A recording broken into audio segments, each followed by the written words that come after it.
When I started going to the gym back in January, I found myself in a funny little situation. So I went with my friend and I went to go use the machine. And then, I was kind of like feeling weird because it's kind of weird to be new at the gym. You don't really know how to do anything and you kind of have to figure everything out. So you have to test the machines and stuff.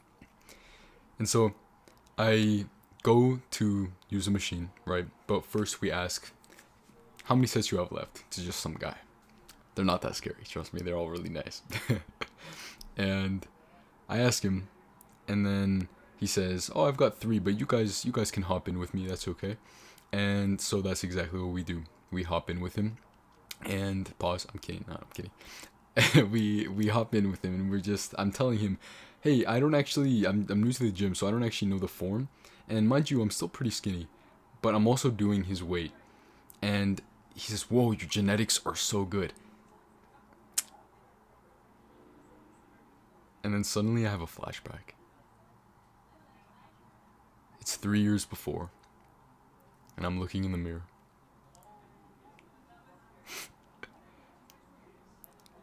I'm hating the way I look. I've always been the kind of guy who carries so much fat. That's just how he is. That's how I used to think. The thing is that he didn't see all the things, all the stuff that I had to do to get there.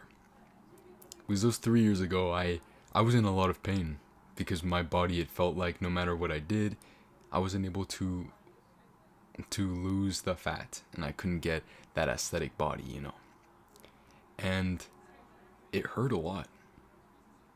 It hurt a lot, and there's that saying that Tony Robbins says, until the pain of staying the same is worse than the pain of changing, then you will stay the same. Well, there was a point where it was too much, and so I started training really hard, and I just trained really hard, and then it got to a point where I took less rest days. It got to a point where I trained twice in the day, and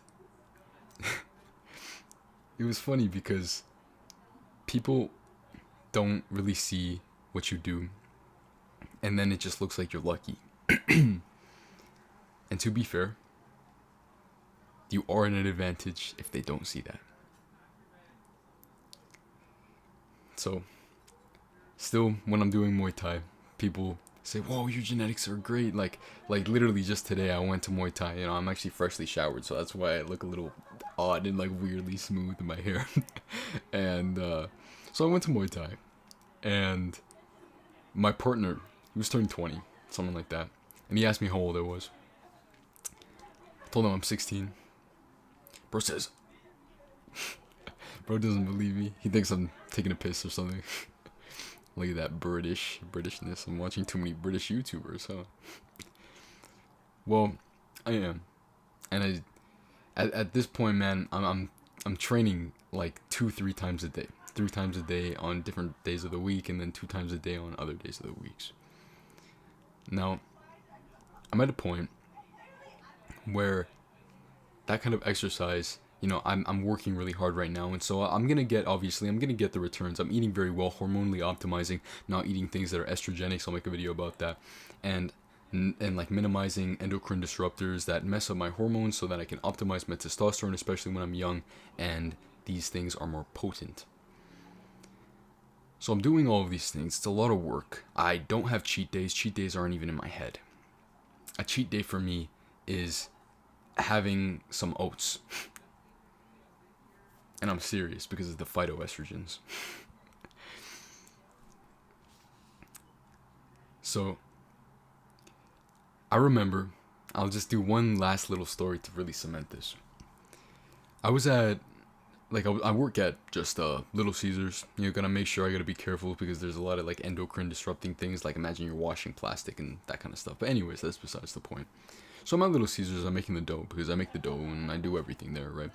And my boss, I'm talking to him, and then we just strike up a conversation about YouTube, and he doesn't know I do YouTube, right? He doesn't know, and then he says, "Man, yeah, like people, like, you should never try YouTube because YouTube isn't, like, it's not actually viable. It's not the kind of thing that actually Like people don't actually get views on that. It's just one of those things. People used to tell me that when I told them I'd start YouTube, and hey, look at me now, 2,000 subscribers, and for me that's a lot.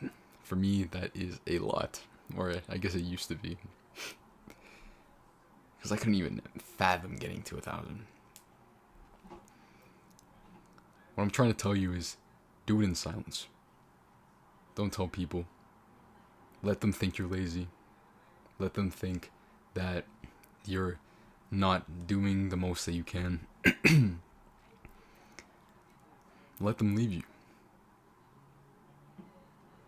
Let them do what they will. Let them call you crazy.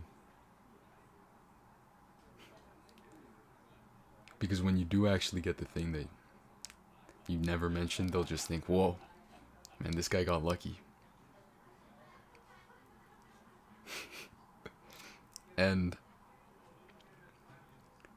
if people tell you no, you can't do this, tell them nothing. Because the things you want, they take consistency, right? They take consistency, of course they do. You need to materialize these things.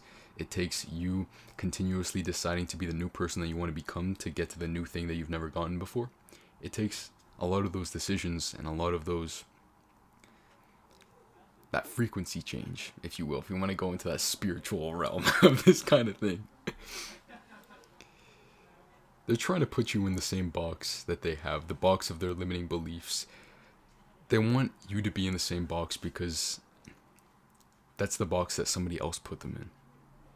And I know because you're watching this kind of video, you have these ambitions and you're already extraordinary, already excellent, because you're pursuing excellence. And you don't want to live a life of mediocrity. You don't want to live the same life that you see, and of course, respectfully, you see other people, the older people, the people that are even your parents, the people like your brother, your sister, maybe even going down this path, and you really, really, really want them to see the other way.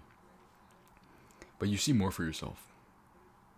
So for your action step, don't tell anyone. Don't tell anyone, but what do? Don't tell anyone about what? Think about what you really want, right? Think about what you really, really, really want. You know, the big stuff. And then, I mean, if I were to tell you right now, could you make $500,000 next month? If you got big balls, you're going to say yeah, but truthfully, deep down, if I asked you that, you might hesitate for a second, and then you would, after a couple seconds, go, yeah, I could. No. 400,000? Yeah. No. Not good enough. 10,000? Well, if you're starting at 0, you're still gonna hesitate a little bit. 5,000? Keep going lower. Keep going until, and this is just an example for money. If it's showing up to a workout, can you show up to a workout and do 1 push-up? It's just the next win. It's the next win because you have the idea of the reality that you want. If you have the idea, you can make it a reality by taking, what do they call it, baby steps. And I don't like to speak in things that are said very, very often because I find that their meaning gets misconstrued in the colloquialness of the nature of what is actually being said, because what is actually being said is completely deep. What do you know you could actually do for sure? Could you make $50 next month?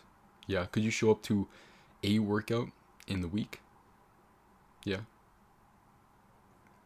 Could you eat healthy for a day next week? Once you do that, can you eat healthy for 2? Can you make $100? Can you show up for 2 workouts? Of course you can.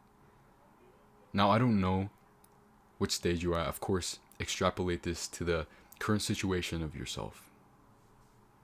This is evergreen knowledge, of course, and I will tell you, don't tell anybody. Don't tell anybody, because the people, the real ones, they're gonna stick around for you.